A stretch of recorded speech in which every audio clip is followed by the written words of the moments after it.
తెల్లవారే వెలుగు రేఖలా పచ్చ పచ్చ పచ్చి మట్టి బొమ్మలా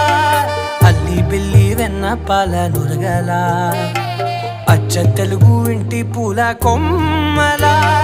దేవదేవుడే పంపగా ఇలా దేవతే మా ఇంట అడుగే పెట్టెనంట బ్రహ్మ కళ్ళలో కాంతులే మా అమ్మలా మా కోసం మళ్ళీ లాలి పాడేనంట.